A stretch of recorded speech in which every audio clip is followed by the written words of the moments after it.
everybody, my name is Caitlin. Today I'm here to teach you one of my all-time favorite recipes. It's called chocolate chip coconut cookies. These are one of my all-time favorite recipes. Every time I bring them to a party or give them as a gift, they're gone within seconds. They're super crunchy on the outside, chewy on the inside, but also really sweet and salty at the same time. They're the perfect cookie in my opinion. So if you want to know how to make them, stay tuned. So the first thing you're going to need for this magnificent recipe is two sticks of softened salted butter. Just leave these overnight on your counter and they'll be nice and soft for you. The second ingredient is 3/4 of a cup of granulated sugar,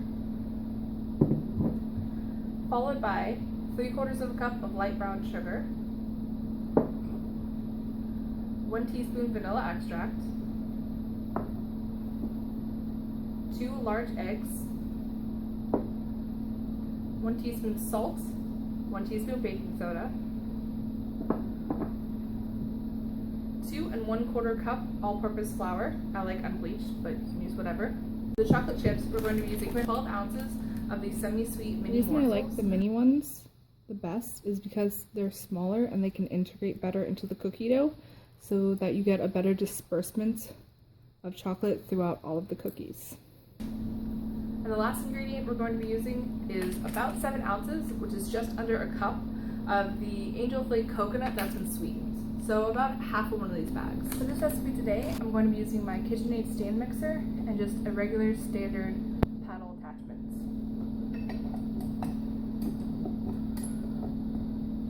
So what you're going to do is take your 2 sticks of softened butter and just throw them into your mixer. You could use a stand mixer like I am, or you can use a hand mixer. You could do this by hand, but that's going to get way too tedious for no reason. What I like to do is just to soften up the butter a little bit more. So I just put it on 1 or 2 for a couple of seconds. What you're going to want to do is slowly integrate the white sugar first into the butter while it's on speed 2.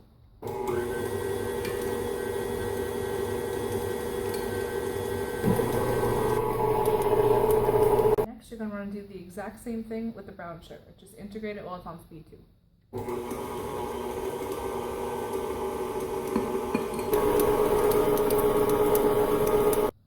Next, what you're going to do is just dump in your 1 teaspoon of vanilla extract, and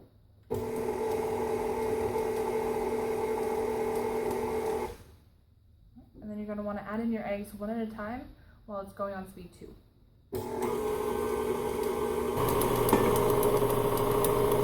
Next, you're going to want to get a rubber spatula and just keep calm and bake on.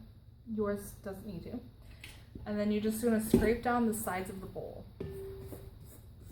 This just ensures that everything gets really well incorporated. There's no big lumps of sugar or egg or anything in one particular spot.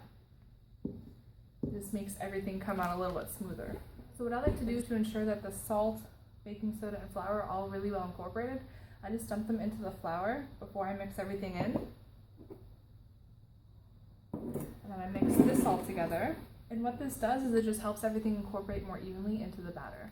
You're going to want to add the flour mixture in about 1/4 cup intervals while the mixer is on speed 2, just so you don't overwhelm the batter.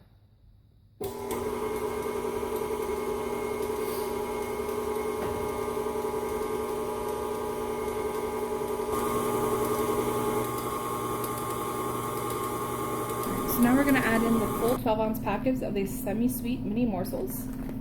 We're just going to pour those right in.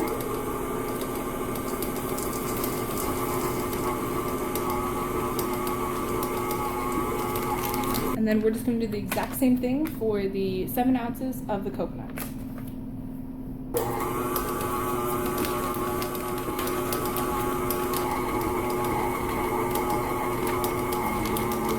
So now that our cookie dough is all put together, you're going to want to preheat your oven to 350 degrees Fahrenheit. So what I like to do to ensure that all my cookies come out the same size, they all bake for the same amount of time, is I like to use one of these nifty ice cream scoopers. You can get these at Target, Walmart, Publix is where I got mine. They're like $10 and they just make sure that all the cookies are even so they don't come out overdone or undercooked.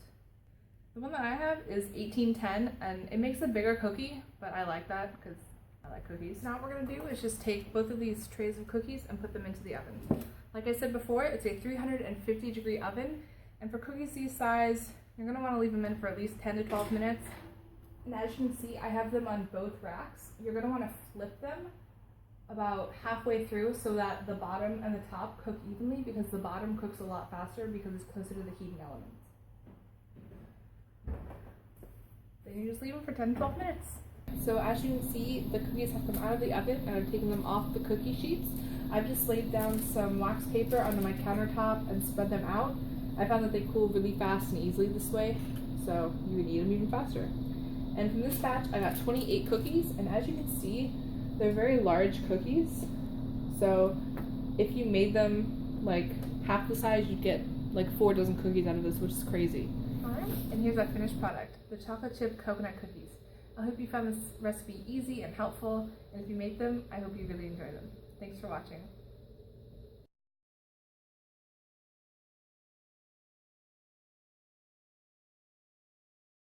Alright, so now we're just going to add in the full 12 ounce of mini morsels, the semi-sweet.